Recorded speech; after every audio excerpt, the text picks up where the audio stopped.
Hello friends, आप सभी का स्वागत है अल्फा इंस्टीट्यूट यूट्यूब चैनल में। और आज हम लोग एक नया अध्याय पढ़ने वाले हैं क्लास 12th के बायोलॉजी के लिए, ठीक है। और आज हम लोग नया अध्याय पढ़ेंगे मानव जनन में, ठीक है। मानव जनन हम लोग चैप्टर पढ़ चुके हैं और नया अध्याय आज हम लोग स्टडी करेंगे जनन स्वास्थ्य, ठीक है। तो मानव जनन हम लोगों ने पिछले चैप्टर में डिस्कस किया था, पिछला चैप्टर हम लोगों का मानव जनन था, ठीक है। और आज हम लोग एक नया अध्याय पढ़ने वाले हैं। कौन सा चैप्टर? जनन स्वास्थ्य, रिप्रोडक्टिव हेल्थ, ठीक है। और इस चैप्टर में आज हम लोग दो टॉपिक डिस्कस करने वाले हैं, जनन स्वास्थ्य और जन्म नियंत्रण, ठीक है। रिप्रोडक्टिव हेल्थ क्या होता है और जन्म नियंत्रण हम लोग कैसे करते हैं, ठीक है। तो स्टार्ट किया जाए एक नया टॉपिक, जनन स्वास्थ्य, ठीक है। ध्यान से देखेंगे आप लोग। जनन स्वास्थ्य मीन्स रिप्रोडक्टिव हेल्थ। जनन स्वास्थ्य को क्या कहते हैं? रिप्रोडक्टिव हेल्थ कहते हैं। जो प्रजनन क्रिया होती है, इससे जो स्वास्थ्य है, मनुष्य का स्वास्थ्य है, व्यक्ति का स्वास्थ्य है, वह क्या होता है? प्रभावित होता है। अगर किसी व्यक्ति के हम स्वस्थ होने की बात करते हैं, हेल्थ स्टेट की बात करते हैं, तो जो व्यक्ति शारीरिक रूप से, किस तरह से? शारीरिक रूप से, शारीरिक, मानसिक, व्यवहारिक अर्थात सामाजिक रूप से क्या होता है? स्वस्थ होता है, तो हम कहते हैं वह क्या है? स्वस्थ व्यक्ति है, ठीक है। जो व्यक्ति शारीरिक, मानसिक और व्यवहारिक रूप से ठीक होता है, उसी को हम क्या कहते हैं? स्वस्थ व्यक्ति कहते हैं, ठीक है। वह स्वस्थ होता है। अगर इसमें से वह मान लीजिए शारीरिक रूप से ठीक नहीं है, बाकी दो तरह से मानसिक और व्यवहारिक रूप से ठीक है, तो वह क्या कहा जाएगा? अस्वस्थ है। या शारीरिक और मानसिक रूप से वह स्वस्थ है, लेकिन व्यवहारिक रूप से क्या है? अस्वस्थ है, तो हम उसको क्या कहेंगे? ठीक नहीं है, तो हम उसको कहेंगे कि वह व्यक्ति अस्वस्थ होता है, ठीक है। देखिए, जो प्रजनन क्रिया है, यह व्यक्ति के स्वास्थ्य को प्रभावित करती है, क्योंकि अगर हम बात करते हैं मादा के या जो माँ है, तो क्या होता है कि वहाँ पे जो बच्चे होते हैं, उनका विकास, जो भ्रूण होता है, उनका विकास कहाँ पे होता है? गर्भाशय के अंदर होता है। तो जो माँ होती है, उसका स्वास्थ्य बहुत ही ज़्यादा प्रभावित होता है प्रजनन क्रिया से, क्योंकि जब वह माँ बनती है तो उसी से ही, माँ से ही जो बच्चा होता है, जो भ्रूण होता है, वह अपना पोषण के लिए निर्भर रहता है, ठीक है। तो इसलिए क्या होना चाहिए? माँ का शारीरिक रूप से स्वस्थ होना चाहिए, या किसी भी स्त्री को तभी प्रजनन करना चाहिए जब वह क्या हो? शारीरिक रूप से स्वस्थ होती है, ठीक है।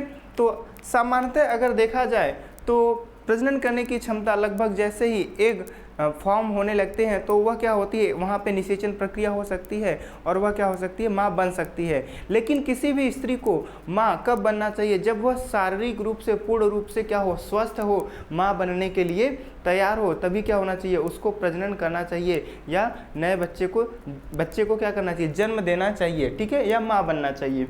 तो लगभग 18 वर्ष की आयु के बाद ही, कितने वर्ष? 18 वर्ष की आयु के बाद ही, 18 वर्ष, ठीक है। 18 वर्ष की आयु के बाद ही क्या होना चाहिए? बच्चे को जन्म देने के लिए किसी भी स्त्री को क्या करना चाहिए? माँ बनना चाहिए, ठीक है। इससे पहले क्या होगा? अगर वह स्त्री क्या करती है, या वह लड़की माँ बनना चाहती है, तो क्या होगा? उसका स्वास्थ्य प्रभावित होगा, जिससे उसको भी समस्या हो सकती है, और जो बच्चा जन्म लेगा उसको भी समस्या हो सकती है। तो 18 वर्ष की आयु के बाद ही किसी स्त्री को क्या करना चाहिए? माँ बनना चाहिए, ठीक है। समझ में आया? अब अगर मान लीजिए कोई स्त्री स्वस्थ है, ठीक है, उसने एक बच्चे को जन्म दिया, तो आप लोग जानते हैं जो गर्भावस्था का समय होता है, गर्भावस्था, ठीक है, प्रेगनेंसी पीरियड का जो समय होता है, लगभग 9 माह होता है। कितना होता है? 9 माह होता है। तो इस 9 माह तक उसके गर्भाशय में जो बच्चे का विकास हो रहा होता है वह पूरी तरह से किस पे? माँ के ऊपर क्या होता है? निर्भर होता है पोषण के लिए। ठीक है, शिशु किस पे निर्भर रहता है? माँ के ऊपर निर्भर रहता है पोषण के लिए। ठीक है, यह माँ से क्या करता है? पोषण लेता है। ठीक है, तो अब अगर यह 9 वर्ष तक किसी दूसरे बच्चे को पोषण प्रदान कर रही है तो उसमें क्या होता है? उसका स्वास्थ्य क्या होगा? थोड़ा कमज़ोर हो जाता है, वीक हो जाता है। और उसके बाद भी बच्चे को क्या करना पड़ता है? बच्चे को जन्म देने के बाद भी क्या करना पड़ता है? उसको दूध पिलाना पड़ता है। तो इस तरह से जो माँ का स्वास्थ्य है बहुत अधिक प्रभावित होता है। तो इसलिए किसी भी स्त्री को 2 बच्चों के बीच में लगभग कम से कम 2 वर्ष का गैप देना चाहिए या समय देना चाहिए। तो 2 बच्चों के बीच में कितना समय होना चाहिए? 2 वर्ष का समय होना चाहिए। ठीक है, ऐसा नहीं है कि 1 साल भी ना हो और क्या हो, फिर से वह पुनः माँ बन जाए। इससे क्या होगा? उसको भी समस्या हो सकती है, स्वास्थ्य संबंधी परेशानियां हो सकती हैं और जो होने वाला अगला बच्चा है उसका भी स्वास्थ्य ठीक नहीं होगा। तो 2 बच्चों के जन्म के बीच में कितना समय होना चाहिए? 2 वर्ष का समय होना चाहिए। ठीक है, या प्रेगनेंसी के बीच में कितना समय होना चाहिए? कम से कम 2 वर्ष का समय होना चाहिए। तो 2 से 3 कहिए या 2 वर्ष का क्या होना चाहिए? समय होना चाहिए। ठीक है, समझ में आया?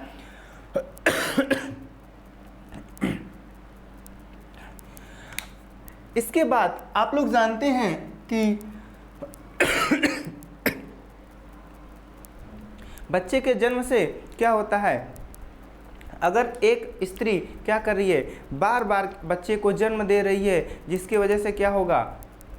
उसकी जो परिवार है वह परिवार क्या होगा? बढ़ता जाता है। और परिवार बढ़ने से क्या होती हैं? बहुत सारी समस्याएं उत्पन्न होती हैं। परिवार बढ़ने से क्या होता है? बहुत सारी समस्याएं उत्पन्न होती हैं। अगर किसी छोटे परिवार में कम व्यक्ति हैं तो वहाँ पे बहुत अच्छी बातें रहती हैं, बहुत कम समस्याएं होती हैं या समस्याएं नहीं होती हैं। लेकिन बड़े परिवार में समस्याएं बढ़ जाती हैं। ठीक है, तो क्या करना चाहिए? उसके लिए हमें परिवार को नियंत्रित करना चाहिए। ठीक है, क्या करना चाहिए? परिवार की संख्या को नियंत्रित करना चाहिए, जिसके लिए हमें क्या करना है?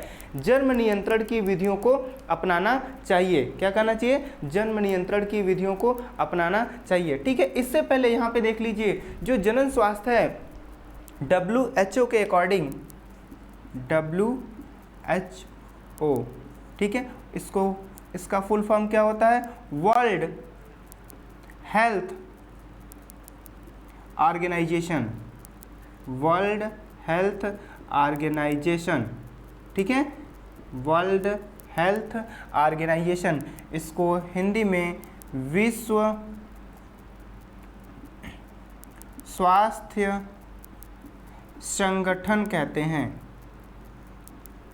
ठीक है, विश्व स्वास्थ्य संगठन कहते हैं। तो WHO ने, विश्व स्वास्थ्य संगठन ने 7 अप्रैल को, ठीक है, कब? 7 अप्रैल को विश्व स्वास्थ्य दिवस, विश्व स्वास्थ्य दिवस घोषित किया है। विश्व स्वास्थ्य दिवस घोषित किया गया है। ठीक है,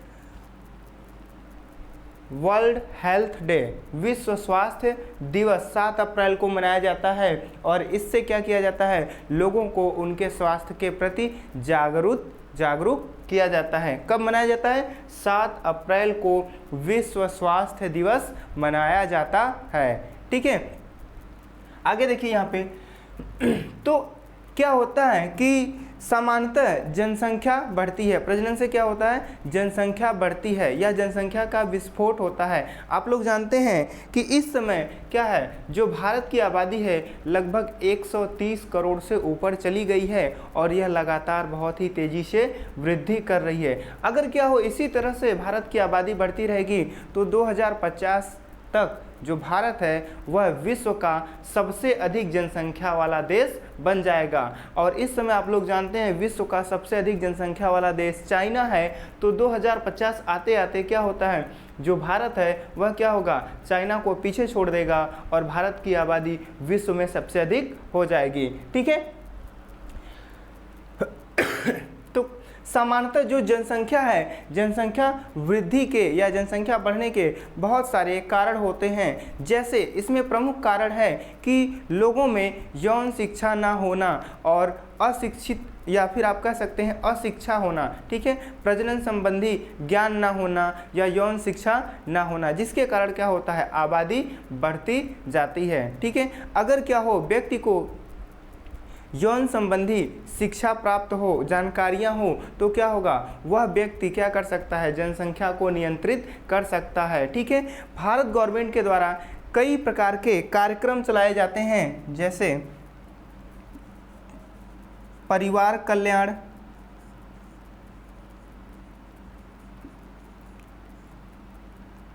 ठीक है, परिवार कल्याण या जनसंख्या नियंत्रण, इस तरह से बहुत सारे प्रोग्राम, ठीक है, चलाए जाते हैं, जिसमें क्या किया जाता है, लोगों को उनको परिवार नियोजन संबंधित जानकारियां बताई जाती हैं या ज्ञान दिए जाते हैं। ठीक है, और उनको बताया जाता है कि जनसंख्या कम रहने से, परिवार छोटा रहने से क्या लाभ होते हैं, क्या समस्याएं नहीं होती हैं, और यह भी बताया जाता है कि परिवार जब बड़ा होगा, ठीक है, तो किस प्रकार की परेशानियां आती हैं। सामान्यतः अगर किसी बड़े परिवार की बात करते हैं और मान लीजिए उसमें कोई एक अभिभावक है जो क्या करता है, काम करता है, पैसे कमाता है और वह क्या करता है, सारे घर के खर्चे को चलाता है। ठीक है, तो अगर मान लीजिए उस परिवार में 4 बच्चे हैं, तो वह चारों बच्चों को क्या करेगा, उस पर खर्च करेगा पैसे, उनकी शिक्षा है, देख रेख है, भोजन है, कपड़े हैं आदि है, इस तरह की बहुत सारी चीज़ें हैं, रहने के लिए मकान है, घर चाहिए। तो अगर किसी परिवार में 4 बच्चे हैं तो वहाँ पे क्या होगा, उसकी इनकम चारों में क्या होगी, डिवाइड होगी। ठीक है, सबके लिए वो क्या करेगा, सुविधा देगा, शिक्षा देगा। लेकिन अगर क्या हो, वहाँ पे केवल 1 या 2 बच्चा हो, तो वह 1 या 2 बच्चे को बहुत ही आसानी से क्या कर सकता है, शिक्षा प्रदान कर सकता है, पोषण या भोजन प्रदान कर सकता है, और रहने के लिए जो भी और सुविधाएं हैं वह दे सकता है। ठीक है, लेकिन क्या हो, अगर उसी परिवार में 4 बच्चे हों, तो वह क्या, उसकी जो सैलरी है, उसकी जो इनकम है, वह क्या होगी, 4 बच्चों में बट जाएगी। उसको सबको ध्यान से देखना है, सबको मैनेज करना है। ठीक है, तो इस तरह से बहुत सारी समस्याएं आती हैं, इस तरह से परिवार बड़ा होने से बहुत सारी समस्याएं आती हैं, और इसलिए हमें क्या करना चाहिए, परिवार नियंत्रण करना चाहिए। ठीक है, तो आगे अगला जो टॉपिक है जन्म नियंत्रण, तो हम कैसे क्या करते हैं, जन्म को नियंत्रित करते हैं। ठीक है, अर्थात जनसंख्या को कंट्रोल कैसे करेंगे, किसी भी बच्चे का जन्म होने से कैसे रोकेंगे, या प्रेगनेंसी को कैसे कंट्रोल करेंगे। ठीक है, तो नेक्स्ट टॉपिक देखते हैं। नेक्स्ट टॉपिक क्या है, जन्म नियंत्रण, इसको बर्थ कंट्रोल कह सकते हैं, बर्थ कंट्रोल। ठीक है, जन्म नियंत्रण या बर्थ कंट्रोल।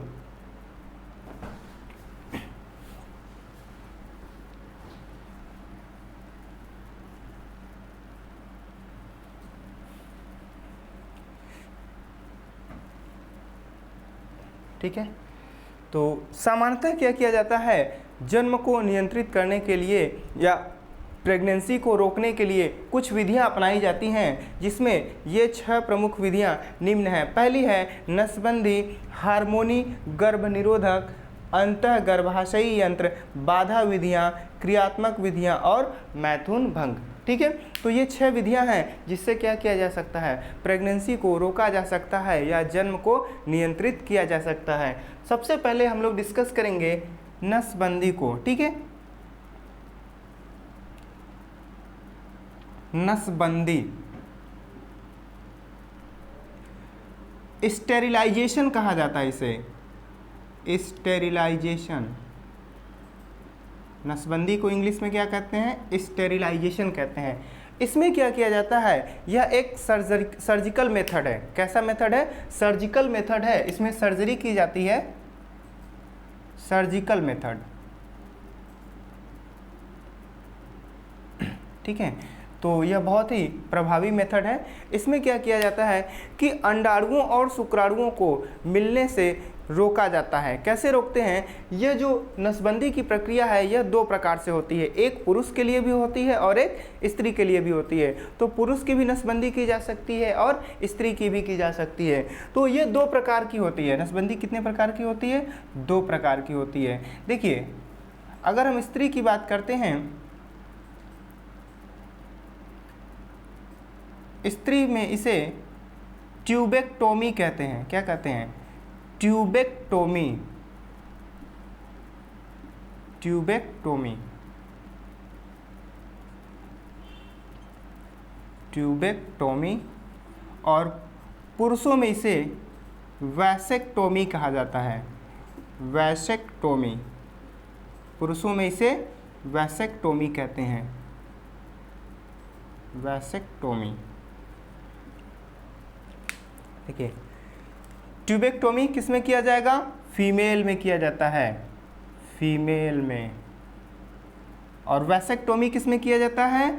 मेल में किया जाता है या पुरुषों में किया जाता है। तो सबसे पहले समझ लीजिए ट्यूबेक्टोमी क्या होता है। देखिए, आप लोगों ने स्टडी किया है इस तरह से, मादा जनन तंत्र होता है, ठीक है, और यहाँ पे अंडाशय होता है, और यहाँ पर भी क्या होता है? अंडाशय होता है। तो यह जो नलिका होती है इसे क्या कहते हैं? अंडवाहिनी कहते हैं। अंडवाहिनी, या इसे फैलोपियन ट्यूब कहते हैं। क्या कहते हैं? अंडवाहिनी या फैलोपियन ट्यूब। यह जो नलिका है इसे क्या कहते हैं? अंडवाहिनी या फैलोपियन ट्यूब कहते हैं, ठीक है। तो स्त्रियों में इस अंडवाहिनी को यहाँ से काट करके क्या करते हैं? यहाँ से काट देते हैं, और काटने के बाद इसके सिरे को, दोनों के, तो इसको यहाँ से काट दिया जाएगा तो दो सिरे बन जाएंगे, एक यहाँ पे और एक यहाँ पे।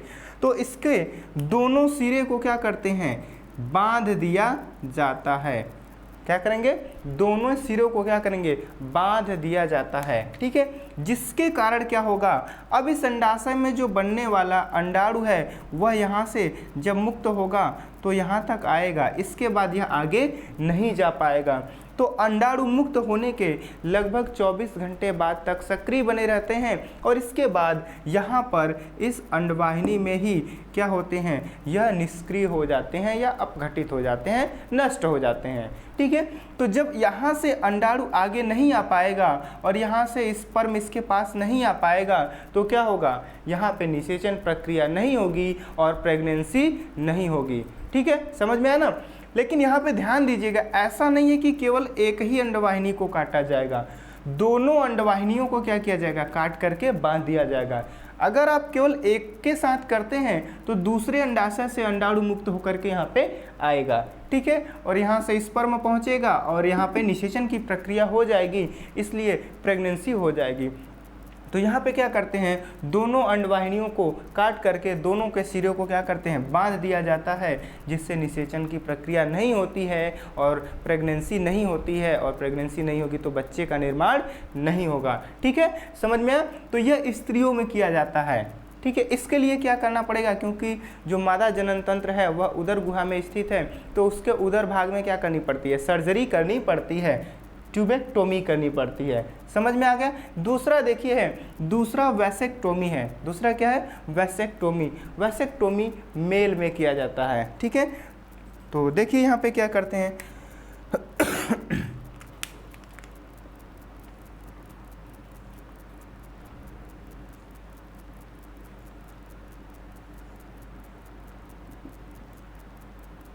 देखिए यहाँ पर यह जो नलिका होती है इसे कहते हैं शुक्रवाहिनी। क्या कहते हैं? शुक्रवाहिनी। वैस डिफरेंस, वैस डिफरेंस, ठीक है, शुक्रवाहिनी या वैस डिफरेंस। आगे यहाँ पे, ठीक है, अदर जो भी रिप्रोडक्टिव ऑर्गन्स हैं इसी प्रकार एक दूसरा टेस्टिस इधर रहेगा, यहाँ से भी क्या आएगी? शुक्रवाहिनी आएगी, ठीक है। तो यहाँ पे देखिए क्या किया जाता है, पुरुषों में जो शुक्रवाहिनी नलिका होती है, शुक्रवाहिनी नलिका को क्या करते हैं? यहाँ से काट करके इसके दोनों सिरों को बांध दिया जाता है। क्या करेंगे? शुक्रवाहिनी नलिका को काट करके इसके दोनों सिरों को क्या करते हैं? बांध दिया जाता है, जिससे शुक्राणु आगे नहीं जा पाते। जिससे क्या होगा? शुक्राणु आगे नहीं जा पाते। देखिए शुक्राणुओं का निर्माण टेस्टिस के अंदर होगा। अब यहाँ से शुक्राणु कहाँ पे आएंगे, अधिवृषण में आएंगे। इसके बाद जब ये आगे जाना चाहेंगे तो आगे रास्ता बंद है, तो आगे शुक्राणु नहीं जा पाएंगे, ठीक है। तो ये बाहर नहीं निकल पाएंगे और या तो इसी अधिवृषण में ही या यहाँ पे जो शुक्रवाहिनी का भाग है इसी भाग में ही शुक्राणु क्या होते हैं, निष्क्रिय हो जाते हैं या नष्ट हो जाते हैं, ठीक है, अपघटित हो जाते हैं और ये बाहर नहीं निकल पाते। तो ये बाहर नहीं निकल पाएंगे तो यहाँ पर नहीं आएंगे, ठीक है, गर्भाशय के अंदर नहीं आएंगे या इस निषेचन नलिका में नहीं पहुँचेंगे, ठीक है। तो निषेचन की प्रक्रिया नहीं होगी और प्रेगनेंसी नहीं होती है, ठीक है। तो ये जो ट्यूबेक्टोमी का मेथड है यह पुरुषों में किया जाता है और यह वैसेक्टोमी की तुलना में बहुत ही आसान होता है, ठीक है। ट्यूबेक्टोमी की तुलना में वैसेक्टोमी आसान होता है, ठीक है। दोनों प्रक्रियाओं में, ठीक है, जनन या फिर सेक्स पे कोई भी प्रभाव नहीं पड़ता है, ठीक है। जो सेक्स की इच्छा होती है या जनन की इच्छा होती है, ठीक है, उस पर कोई भी प्रभाव नहीं पड़ता है, ठीक है। आगे यहाँ पे देखिए ट्यूबेक्टोमी, वैसेक्टोमी, दोनों प्रोसेस कैसे हैं, ये परमानेंट विधियां हैं। कैसे हैं, ये परमानेंट विधियां हैं, अस्थाई मेथड है, ठीक है। एक बार ट्यूबेक्टोमी या वैसेक्टोमी कर दिया गया तो इसके बाद फिर क्या होगा, यहाँ पे यह स्त्री माँ नहीं बन पाएगी या यह पुरुष, ठीक है, पिता नहीं बन पाएगा। समझ में आया ना। तो ये पहला मेथड था नसबंदी। दूसरा मेथड है हार्मोनी गर्भनिरोधन, ठीक है। तो दूसरा मेथड देखते हैं।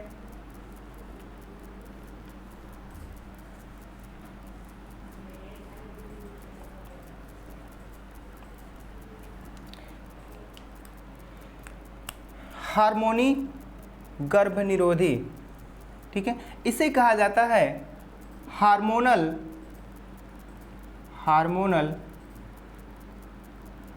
कंट्रासेप्टिव, हार्मोनल कंट्रासेप्टिव, ठीक है। इस विधि में जो स्त्री होती है उसको क्या करना पड़ता है, हार्मोन्स की गोलियां खिलाई जाती हैं या वह हार्मोन्स की गोलियां खाती है, जिससे क्या होता है, प्रेगनेंसी नहीं होती है। तो यहाँ पे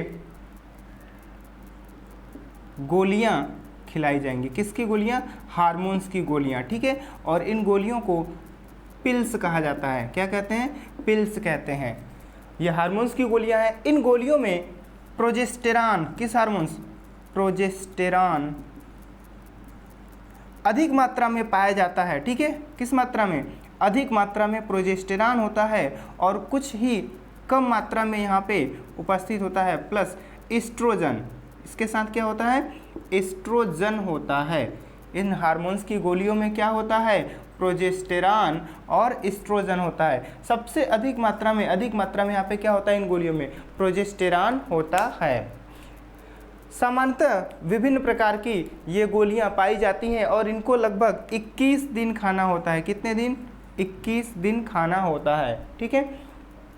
तो आप लोग जानते हैं कि जो मेंस्ट्रुअल साइकिल है 1 से लेकर के टोटल लगभग कितने दिन का, 28 दिन का होता है। तो इसमें जो स्टार्ट के शुरुआत के 21 दिन हैं, 21 दिनों तक क्या करते हैं, प्रतिदिन एक एक गोलियां खानी होती हैं और 21 दिन के बाद गोलियां नहीं खानी होती हैं, क्योंकि उसके बाद धीरे धीरे 1 हफ्ते तक गोलियां नहीं खानी होती हैं, 7 दिन तक गोलियां नहीं खानी होती हैं और उसके बाद पुनः क्या होता है, ऋतुस्राव की जो अवस्था है वह आ जाती है, अर्थात पहला वाला दिन शुरू हो जाता है। तो पहले से 21वें दिन, प्रथम दिन से जब क्या होता है, ऋतुस्राव शुरू होता है, उससे लेकर के 21वें दिन तक 21 गोलियां एक एक दिन, ठीक है, एक दिन में एक गोली क्या होती है, खानी पड़ती हैं। तो विभिन्न प्रकार की गोलियां मार्केट में उपलब्ध हैं, जिसको आप मेडिकल से खरीद सकते हैं या सरकारी अस्पतालों में भी ये गोलियां मुफ्त में भी मिल जाती हैं। मैं कुछ एग्जांपल बता रहा हूं, जैसे मालाडी, ठीक है, बहुत ही पुरानी औषधि है, ठीक है, सामान्यतः इसको 21 दिन खाना होता है। इसके अलावा आज के डेट में बहुत ही फेमस सहेली, ठीक है, कौन सा पिल, सहेली,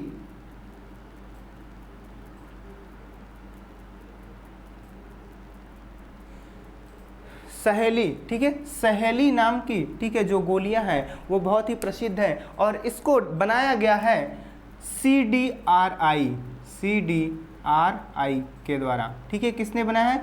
CDRI ने बनाया है। और ये कहाँ पे है स्थित? लखनऊ में स्थित है, लखनऊ। तो CDRI लखनऊ में स्थित है। इसका फुल फॉर्म होता है सेंट्रल ड्रग रिसर्च इंस्टीट्यूट, ठीक है। तो सेंट्रल ड्रग रिसर्च इंस्टीट्यूट के द्वारा बनाया गया है कौन सी गोली? सहेली। इसको, यह बहुत ही प्रभावी गोली है, ठीक है। और इसका कोई भी साइड इफेक्ट नहीं होता है। सामान्यतः अगर आप कोई गोलियां खा रहे हैं तो उसका कुछ न कुछ थोड़ा बहुत साइड इफेक्ट जरूर आएगा, लेकिन जो सहेली नाम का जो पिल्स है, इसको हम अगर खाते हैं, मतलब स्त्रियां खाती हैं, तो इसका साइड इफेक्ट बहुत ही कम होता है। और इसका जो कंट्रासेप्शन की जो क्षमता है वह बहुत अच्छी होती है। और इसको वीकली पिल के नाम से जानते हैं। इसको किस नाम से जानते हैं? वीकली पिल, वीकली पिल्स के नाम से जानते हैं, ठीक है। क्यों?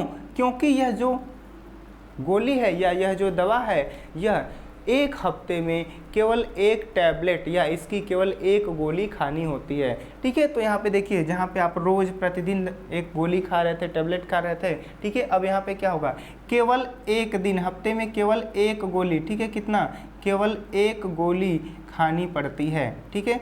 तो यह बहुत ही प्रभावी है और बहुत ही अच्छी क्या है? दवा है या गोली है, ठीक है, जिससे क्या किया जा सकता है? कंट्रासेप्शन किया जा सकता है या बर्थ को कंट्रोल किया जा सकता है, ठीक है। और भी विभिन्न प्रकार की गोलियां हो सकती हैं, ठीक है। समझ में आया ना?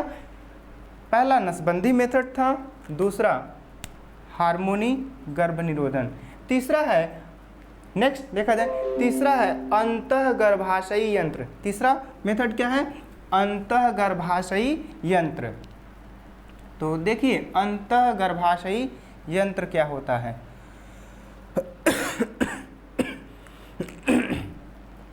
अंतःगर्भाशयी यंत्र को IUD means intra uterine devices भी कहते हैं, ठीक है। Intra uterine devices, IUD। इस मेथड में, इंट्रा यूटेराइन डिवाइस मेथड में, जो स्त्री होती है, स्त्री के यूट्रस अर्थात गर्भाशय में कुछ डिवाइसेस क्या किए जाते हैं? स्थापित कर दिए जाते हैं, जो क्या करते हैं? प्रेगनेंसी को रोकते हैं या बर्थ को क्या करते हैं? रोकते हैं, ठीक है। तो इसमें कुछ बेस्ट एग्जांपल हैं, जैसे कॉपर टी, ठीक है, कॉपर टी। तो इस कॉपर टी को क्या किया जाता है? फीमेल के गर्भाशय में, वेजाइना के थ्रू फीमेल के गर्भाशय में इम्प्लांट कर दिया जाता है, अर्थात प्रत्यारोपित कर दिया जाता है या स्थापित कर दिया जाता है। और यह क्या करता है? कॉपर टी प्रेगनेंसी को रोकता है, ठीक है। इस मेथड में क्या है कि ये इसको क्योंकि इम्प्लांट करना पड़ता है यूट्रस में, तो यहाँ पे थोड़ी प्रॉब्लम्स होती हैं, जिससे ब्लीडिंग्स हो सकती हैं या इसको कैरी करने में हमेशा ब्लीडिंग होने के चांसेस रहते हैं। तो कुछ दिक्कतें होती हैं, जिसकी वजह से ये सब मेथड क्या है? इतने ज़्यादा यूज़फुल नहीं है। तो यहाँ पे क्या है? कुछ हार्म्स भी होते हैं, ब्लीडिंग के चांसेस रहते हैं, पेन हो सकता है, और इसको एक्सपर्ट के थ्रू क्या करना पड़ेगा? यूट्रस में इम्प्लांट कराना पड़ता है। तो यहाँ पे ये सारी समस्याएँ रहती हैं, ठीक है। और आजकल के डेट में कुछ ऐसे इंजेक्शन्स भी लगा दिए जाते हैं, जिससे क्या होता है? जो स्त्री है वह लगभग 3 महीने तक या कुछ वर्षों तक माँ नहीं बनती है, ठीक है। तो इस तरह से ये होते हैं इंट्रा यूटेराइन डिवाइसेस। इसमें बहुत सारे टाइप्स आ सकते हैं कॉपर टी के, ठीक है, जैसे कॉपर टी 7 मल्टी लोड या कॉपर टी 375, डिफरेंट टाइप्स के क्या होते हैं? यूटेराइन डिवाइसेस प्रेजेंट होते हैं, ठीक है। समझ में आया? नेक्स्ट मेथड है बाधा मेथड। कौन सा मेथड है? बाधा मेथड। इसको बैरियर मेथड के नाम से जानते हैं, बैरियर मेथड, ठीक है। समझ में? बाधा मेथड या बैरियर मेथड। यहाँ पे सिंपली क्या किया जाएगा?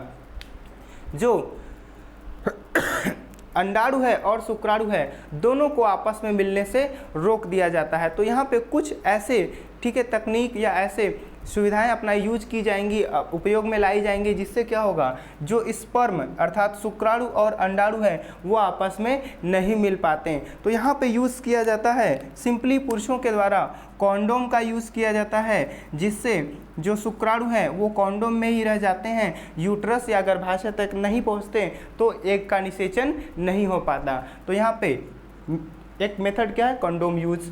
नेक्स्ट है, अब यहाँ पे मेल और फीमेल दोनों के लिए क्या होते हैं, मार्केट में कॉन्डोम्स आते हैं। और नेक्स्ट है यहाँ पे डायफ्राम या तंतुपट, डायफ्राम या तंतुपट, और यहाँ पे ग्रीवा कैप या सर्वाइकल कैप, ठीक है, इसको तंतुपट कहते हैं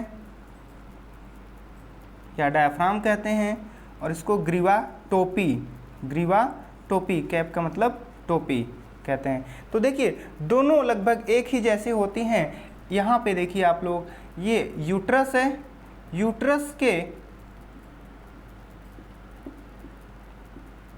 ठीक है, यूट्रस का जो निचला भाग रहता है इसको कहते हैं सर्वाइकल, इसको सर्वाइकल कहते हैं या ग्रीवा कहते हैं। तो जो डायफ्राम है या सर्वाइकल कैप होता है, इसको यहाँ पे क्या करते हैं, लगा दिया जाता है, जिससे शुक्राणु यूट्रस में आगे प्रवेश नहीं कर पाता, तो और निषेचन क्रिया नहीं हो पाती और प्रेगनेंसी नहीं होगी। ठीक है, तो डायफ्राम और सर्वाइकल कैप को कहाँ पे लगाया जाता है, जो यूट्रस है या गर्भाशय है इसके ग्रीवा के ऊपर लगा दिया जाता है। ठीक है, समझ में? तो ये मेथड है बैरियर मेथड। ठीक है, तो सिंपली यहाँ पे अगर जो सर्वाइकल कैप्स वगैरह हैं इनमें थोड़ी बहुत प्रॉब्लम्स हो सकती है, लेकिन कोई विशेष बहुत ज़्यादा यहाँ पे कोई हार्मफुल एक्टिविटी नहीं होती है। ठीक है, नेक्स्ट है क्रियात्मक मेथड। नेक्स्ट क्या है, क्रियात्मक मेथड। तो नेक्स्ट मेथड देखते हैं, क्रियात्मक मेथड।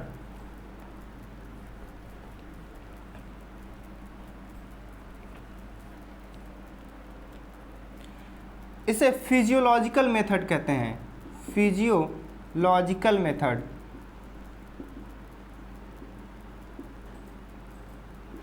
या इसी को पंचांग मेथड भी कहा जाता है, पंचांग मेथड या विधि।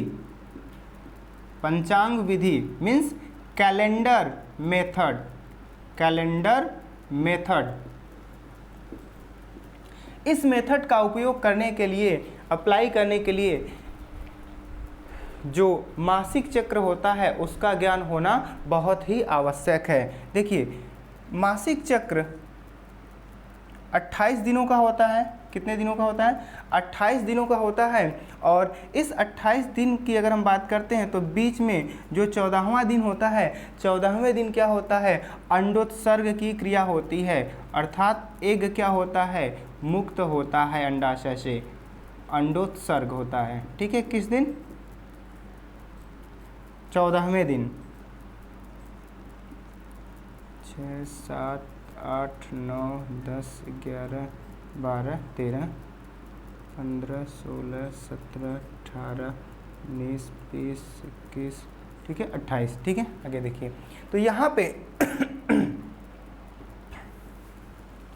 आप देख सकते हैं 14वें दिन क्या होता है, अंडाणु मुक्त होता है या रिलीज होता है। ठीक है, तो यहाँ पे देखिए, यहाँ पे जो 1 से लेकर के 5 दिन होता है यह ऋतुस्राव का समय होता है या ब्लीडिंग फेज होता है। 1 से लेकर 5 दिन का जो समय होता है। और अंडाणु निषेचित मुक्त होने का जो दिन है वह 14वां दिन है। तो सामान्यतः जो यह दिन है निश्चित तो नहीं है, ठीक है, लगभग 14वें दिन होगा। एक दिन आगे पीछे भी हो सकता है, थोड़ा सा वेरिएशन हो सकता है। अगर जो स्त्री है उसका स्वास्थ्य नहीं सही है, उसका भोजन ठीक नहीं है, तो वह क्या हो सकता है, थोड़ा सा वेरी कर सकता है, मेंस्ट्रुअल साइकिल वेरी कर सकता है। ठीक है, तो अब मान के चलिए कि जो एग है वह 14वें दिन क्या हो रहा है, मुक्त हो रहा है। तो अगर 14वें दिन एग को शुक्राणु मिलता है तो क्या होगा, वहाँ पे निषेचन होगा और प्रेगनेंसी हो जाएगी।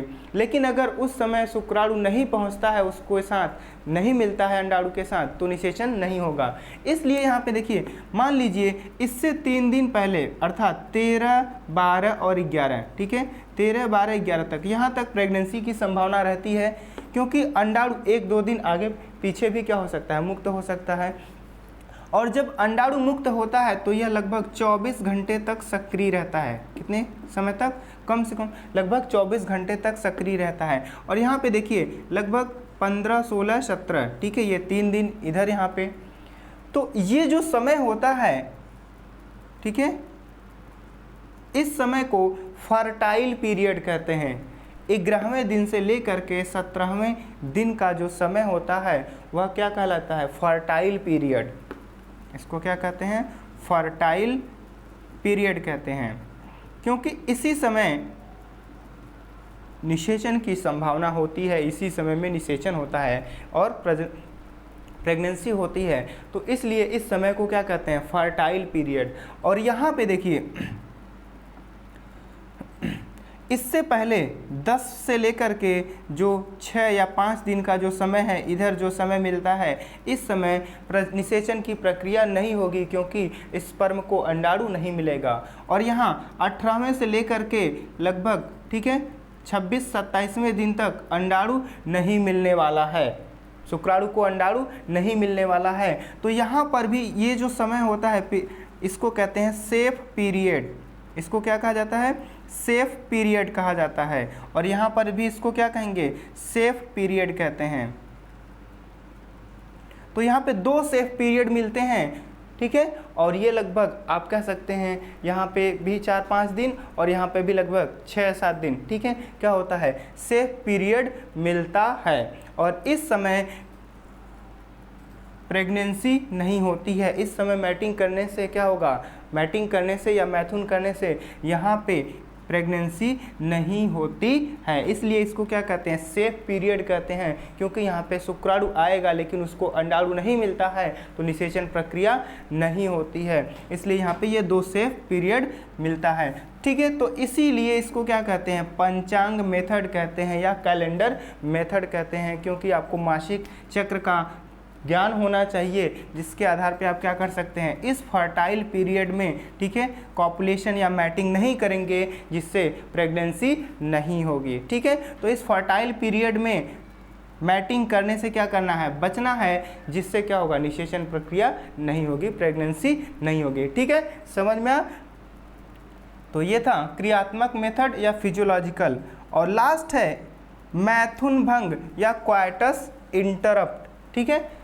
लास्ट मेथड क्या है? मैथुन भंग या क्वाइटस इंटरप्ट। इसमें क्या किया जाता है कि सामान्यतः मैथुन के समय स्खलन से पहले, अर्थात वीर्य को बाहर निकलने से पहले क्या किया जाता है? जो शिश्न होता है, जो पेनिस होता है, उसको वेजाइना या योनि से बाहर निकाल दिया जाता है, जिससे क्या होता है? शुक्राणु गर्भाशय में नहीं पहुंच पाते और निषेचन की प्रक्रिया नहीं होती है, ठीक है। तो ये सभी मेथड हैं जिसके द्वारा क्या किया जाता है? जन्म नियंत्रण किया जा सकता है या प्रेगनेंसी को रोका जा सकता है, ठीक है।